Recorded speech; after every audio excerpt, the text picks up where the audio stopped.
The David Pakman Show at davidpakman.com. Lewis, how often do you think about Sweden's trash?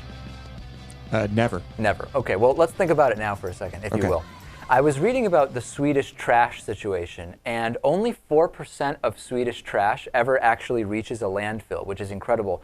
And because of Sweden's strict emission standards, which of course Republicans would be against because it's over-regulation and it hinders freedom, they also have, they incinerate a lot of their trash, which is pretty interesting, and have since the 1980s. And they've actually reduced emissions, this is unbelievable, by some estimates as high as 99%.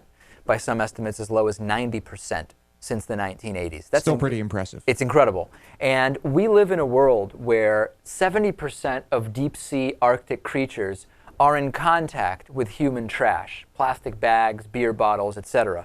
You have to assume that that's going to affect creatures that are living very deep in the ocean and presumably would never be in contact with stuff like plastic bags and those rings from soda six-packs. No doubt.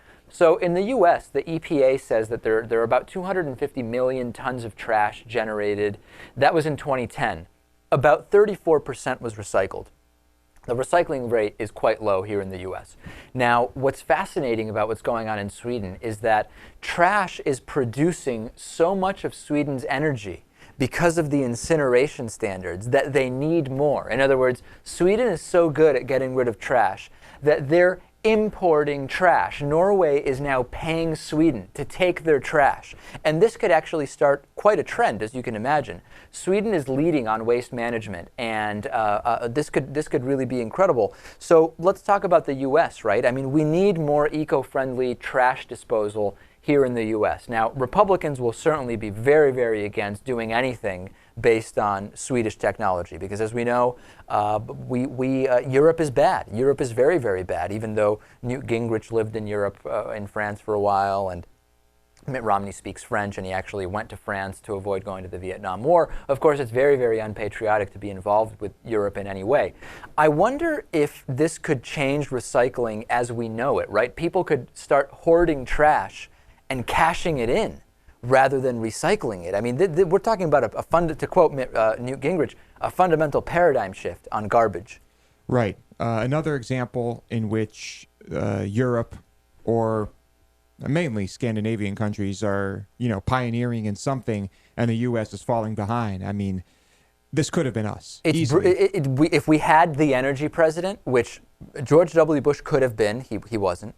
President Obama could have been. So far, he's done a couple of things as far as emission standards and fuel economy, but we really need a major thing here. The one thing I'm thinking about, though, Natan, is we do have to figure in the carbon footprint of transporting the trash to wherever it's going to be incinerated, right? If let's say we were to outsource this to Sweden, I think it makes more sense to start doing this domestically. But don't we have to figure in the footprint of moving the trash around?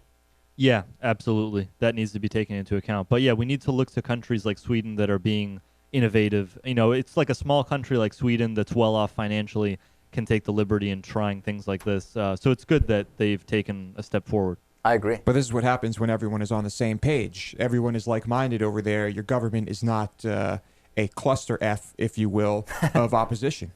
That's true, although the idea that there should be no dissenting views is also not something that I subscribe to. No, that's not what I'm suggesting. Good. I didn't think it was. However, I wanted to clarify your clarification to make sure we had clarity. Thank you. to take into consideration Phil Davison. Right.